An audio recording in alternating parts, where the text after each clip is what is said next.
Eu tô suado? Não. Dá um pano do mesmo jeito, eu tenho que limpar a cara. Porque senão eu fico... Se eu não me... Tu me dá um lençol pra me enxugar.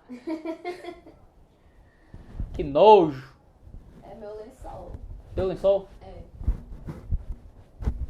Não! Fala pessoal do vlog, a gente tá aqui mais uma vez. Eu quero agradecer a minha irmã, porque sem ela o vlog tava parado. Ela me ajuda a arrumar aqui os equipamentos e arrumar o foco e fazer tudo, enquadrar. Ela é linda, eu te amo. E o assunto do vídeo de hoje é um tema muito recorrente nas minhas conversas sobre música, ou nas palestras que eu falo sobre música na igreja, coisas do tipo aí pelo Brasil. E esse assunto é fruto de, pela graça de Deus, no Brasil a gente está crescendo muito com relação a uma dicotomia muito ruim que acontecia. A gente tinha uma cabeça muito fechada com relação à música na igreja e música secular, música gospel e música do mundo. E pela graça de Deus a gente tem crescido nisso.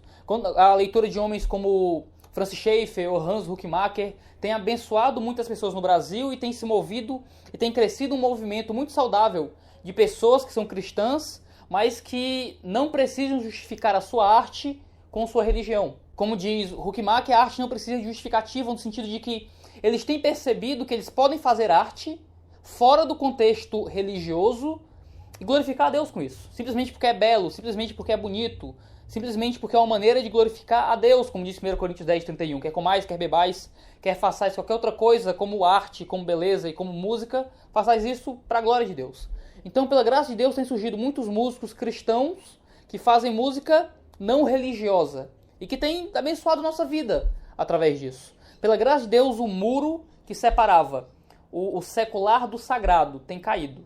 Pela graça de Deus, o muro que separava a arte que era sacra, que era santa, daquela arte que era simplesmente não religiosa, que por isso, só por não ser religiosa era pagã, pela graça de Deus esse muro tem caído no Brasil. Ainda é um trabalho muito de formiguinha, ainda tem muita gente que tem a cabeça completamente fechada para isso e ainda acha que se a música não é gospel, ela é do capeta.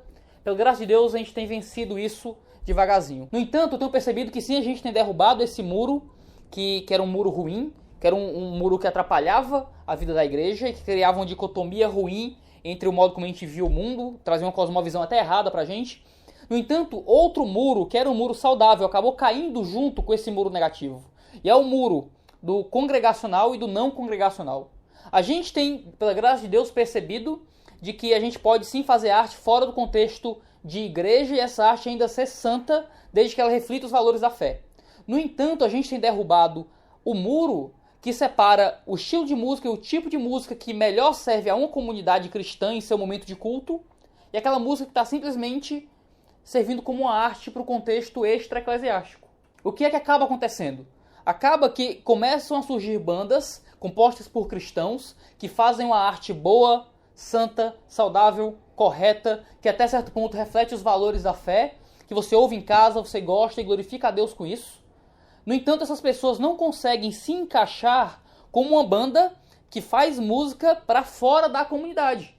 Essas pessoas ainda não conseguem perceber se elas são ministros do evangelho através das canções ou se elas são simplesmente artistas que estão louvando a Deus com a sua arte. A gente derrubou um muro que era pernicioso, que era ruim, que atrapalhava o evangelho, mas a gente acabou derrubando junto um muro que nos salvaguardava de muitas coisas ruins. Acaba que agora essas bandas compostas por cristãos que fazem arte em um contexto secular, querem que sua arte seja aceita também dentro do momento de culto. E eles se apresentam como bandas que tocam em qualquer ambiente, inclusive na igreja. Eu não estou dizendo que bandas seculares compostas por cristãos não possam fazer músicas que se adequem também ao culto e que essas músicas possam ser usadas no culto. O que eu estou dizendo é que a música, para ela poder ser usada dentro do contexto de culto, a Bíblia limita muito ela. Enquanto o cristão tem uma liberdade muito grande para criar uma arte que vai funcionar para fora do contexto de culto simplesmente porque é belo, quando a gente vai criar músicas que precisam funcionar para dentro do contexto de culto, essas músicas precisam de características muito firmes que a palavra impõe. O canto dentro do contexto de igreja precisa ser, por exemplo, didático. Colossenses 3,16 instrui a igreja de que a música que vai ser usada dentro do contexto de culto precisa ser uma música que prega a palavra, que ensina a palavra, que exorta, que traz sabedoria e conhecimento. O cântico, dentro do contexto de igreja, ele tem uma característica muito clara, ele é didático. Ele não é simplesmente poesia, ele não é simplesmente belo, ele não é simplesmente arte. Ele precisa ser um meio de ministração da palavra de Cristo. O cristão que faz música para fora do contexto de culto, ele tem liberdade de fazer músicas mais complicadas, ou com poesia mais complexa, ou ou com coisas que a pessoa precisa parar para meditar, para conseguir entender, mas a música que a gente usa dentro do contexto de culto precisa ser claramente didática. Ela não precisa só ter uma verdade ou um conteúdo meditativo e poético. Ela precisa ensinar. O fraco na fé, ou aquele que não entende bem a palavra, tem que conseguir, através de ouvir aquela canção, aprender algo novo da fé, aprender algo novo do Evangelho. Paulo, em Efésios 5, também ele vai colocar a música como algo congregacional. A música que é usada dentro do contexto de culto precisa conseguir ser cantada por toda a comunidade.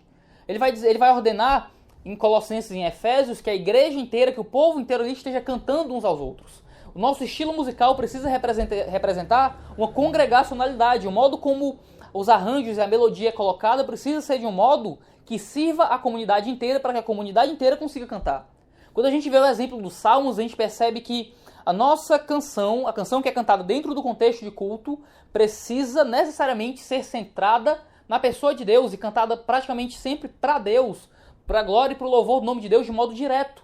Claro que a música que a gente faz fora do contexto de culto está louvando a Deus, se ela reflete o Evangelho. Nós podemos recebê-la como um presente de Deus, como uma arte que é bela, que é santa, que é saudável.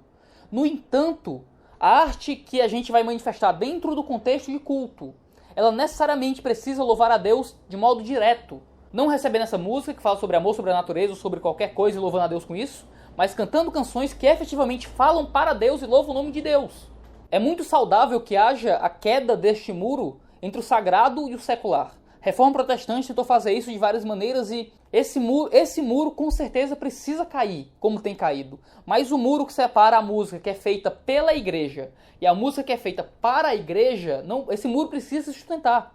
Temos que derrubar um muro sem derrubar o outro. A gente não pode jogar fora o bebê junto com a água suja da banheira. A gente não pode simplesmente derrubar o muro que a Escritura colocou.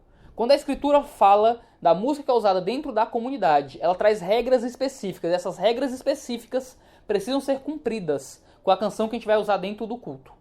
É justamente a falta dessa separação que faz com que vários escândalos apareçam no movimento gospel do Brasil.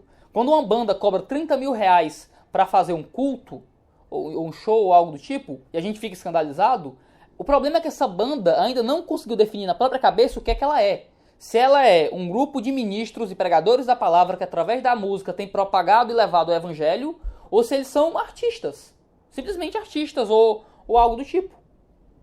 Não seria errado se essas bandas fossem simplesmente artistas. Quando uma banda que se define como secular, claro que é um termo que não representa muito bem a coisa, mas a gente pode usar por falta de um termo melhor. Se a banda se define como secular, se define como um artista que simplesmente está fazendo seu trabalho, se define como simplesmente um cara que quer manifestar a sua arte, e por manifestar a sua arte, e por ser cristão, traz verdade de Deus, do evangelho na sua música. E se ele quer cobrar R$1 milhão pelo seu show, que ele cobre. Ele está no direito dele, a profissão dele é o trabalho dele, é a arte dele. Mas quando essa banda se define como um ministério de louvor, quando essa banda se define como um grupo que está querendo fazer música para o contexto da comunidade cristã, para edificar a comunidade cristã e para levar a palavra de Deus para as comunidades cristãs, eles têm uma postura muito diferente com questão de cachê, dinheiro e coisas do tipo. Esse muro sendo derrubado vai destruir todo o modo como o cristianismo vê música e todas as verdades bíblicas concernentes ao louvor no culto vão ser solapadas e deixadas de lado. Eu louvo a Deus por nós estarmos entendendo de um modo cada vez mais firme o papel da música fora do contexto da igreja, mas temos que voltar a entender o papel da música dentro do contexto da igreja, porque senão a gente acha que vai estar louvando o nome de Deus por ter uma maior liberdade fora da comunidade, mas a gente vai estar indo contra o Senhor e simplesmente pecando contra a sua palavra, porque nós temos trazido fogo estranho para dentro do culto e do louvor a ele. Então, se você viu esse vídeo até o final, deixa um comentário com a palavra Hookmaker. Se você não sabe quem é, joga no Google, mas seja esperto, não simplesmente coloca Hookmaker, hahaha.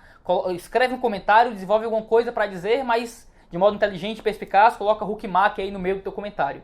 E obrigado por assistir, divulga no Facebook, Twitter, manda para os amigos lá no final do Orkut, e até a próxima segunda-feira, se Deus quiser. Eu leio Hookmaker, você de um Paul Sartre. A cidade dos homens tem gente que consegue ler, mas os outros estão surdos pra ti. Vem jogando tudo pra fora, a verdade apressa minha hora. Vem, a vida que nova, abre os meus olhos agora. Ainda tá filmando, viu? Estou dando o meu melhor.